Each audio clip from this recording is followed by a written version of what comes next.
রংপুরের পীরগাছা উপজেলার বেলতলী এলাকায় বিয়ের দাওয়াত খেয়ে ফেরার পথে বাস উল্টে পুকুরে পড়ে প্রাণ গেছে ৩ জনের। এই মুহূর্তে সেখানে আছেন সহকর্মী রেদওয়ান হিমেল। বিস্তারিত জানতে সরাসরি যাচ্ছি তার কাছে। হিমেল,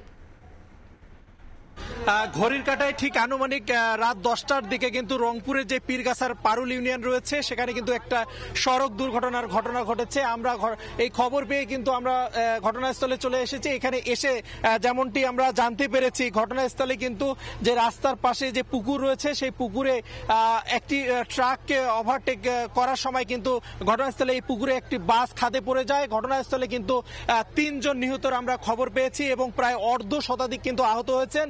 তাদেরকে তাৎক্ষণিক রংপুর মেডিকেল কলেজ হাসপাতাল এবং যে উপজেলা স্বাস্থ্য কমপ্লেক্স রয়েছে সেখানে কিন্তু ভর্তি করা হয়েছে। এরকম তথ্য কিন্তু আমাদেরকে জানিয়েছেন রংপুরের পীরগাছার যিনি ওসি রয়েছেন, তিনি আমাদেরকে তেমনটি কিন্তু জানিয়েছেন। এর পরে কিন্তু ঘটনাস্থলে আমরা এখানে স্থানীয় যারা রয়েছে তাদের সঙ্গে কিন্তু আমরা কথা বলেছি। তারা আমাদেরকে যেমনটি জানিয়েছেন, এই বাসটি কিন্তু আসলে একটি বিয়ের দাওয়াতে শ্যামপুর থেকে যাচ্ছিল সুন্দরগঞ্জে।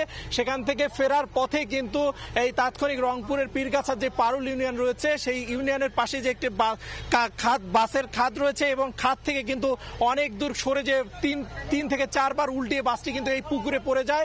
এই পড়ে যাওয়ার পরে কিন্তু ঘটনাস্থল থেকে কিন্তু তাৎক্ষণিক যারা এখানে স্থানীয় রয়েছেন তারা কিন্তু দৌড়ে এখান থেকে তাদেরকে উদ্ধারের জন্য আসে এবং সেখান থেকে কিন্তু রংপুর মেডিকেল কলেজ হাসপাতালে নিয়ে যাওয়ার পরে কিন্তু 2 জন পুরুষ এবং 1 জন মহিলা যে মৃত্যু হয়েছে সেই খবরটি কিন্তু আমরা পীরগাছা থানার যিনি ওসি রয়েছেন তার মাধ্যমে কিন্তু আমরা জানতে পেরেছি।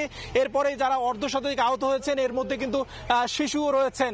এই ঘটনার পরে কিন্তু রংপুরের যে ফায়ার সার্ভিস রয়েছে তারা কিন্তু ঘটনাস্থলে আসে এবং এসে কিন্তু তাৎক্ষণিকভাবে এই বাসটিকে থেকে যারা এই পুকুরে পড়ে গিয়েছিল তাদেরকে উদ্ধারের চেষ্টা করে এবং সেখান থেকে রংপুরের পীরগাছা এবং রংপুর জেলা পুলিশের পক্ষ থেকে কিন্তু এই মুহূর্তে কিন্তু রেকার লাগিয়ে এই বাসটিকে তুলানো হচ্ছে এবং আমরা যতটুকু জানতে পেরেছি পুলিশের কাছ থেকে তারা আমাদেরকে যেমনটি জানিয়েছেন উদ্ধার তৎপরতা চলছে। পুকুরে যদি আরো কোনো লাশ পাওয়া যায় বা সেক্ষেত্রে তারা কিন্তু এটা খতিয়ে দেখছেন বলেও কিন্তু আমাদেরকে জানিয়েছেন। এখানকার যারা স্থানীয়রা যারা যেমনটি বলছেন যে এই পীরগাছার যে পারুল ইউনিয়নের এই রাস্তাটি এটি অত্যন্ত সরু রাস্তা, এখানে ওভারটেকিং করার সময় কিন্তু মূলত এই সড়ক দুর্ঘটনা ঘটে এবং সেক্ষেত্রে কিন্তু একটি যে পোয়াল বোঝাই একটি ট্রাক, সেই ট্রাক কিন্তু আসছিল অপর দিক থেকে কিন্তু এই সুন্দরগঞ্জ থেকে এই বাসটি কিন্তু ছেড়ে আসে।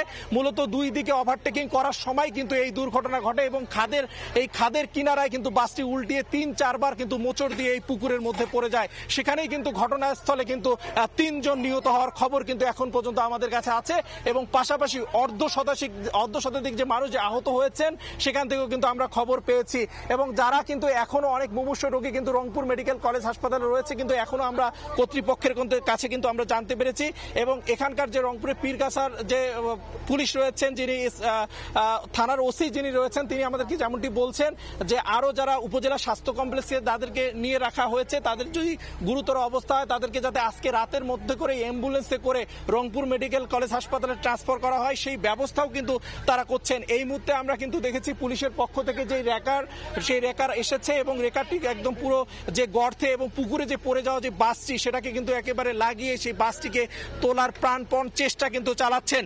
সবকিছু মিলে এখন পর্যন্ত কিন্তু আমাদের কাছে প্রায় 3 জন যে নিহত সেই নিহতর খবর রয়েছে এবং অর্ধ শতাধিক যে আহত হয়েছেন তারও খবর রয়েছে এবং তাৎক্ষণিক যদি আরো যদি কেউ মারা যায় সেই খবরও কিন্তু আমাদেরকে এমনটি জানাবেন বলে আমাদেরকে জানিয়েছেন রংপুরের পীরগাছার যে ওসি রয়েছেন তিনি। তো সবকিছু মিলে রংপুরের পীরগাছার যে পারুল ইউনিয়নের যে সড়ক দুর্ঘটনা সেই সড়ক দুর্ঘটনার ঘটনাস্থল থেকে আমার কাছে এই ছিল সর্বশেষ তথ্য। সহকর্মী রেদওয়ান হিমেল যুক্ত হয়েছিলেন আমাদের সাথে রংপুরের পীরগাছা এলাকা থেকে।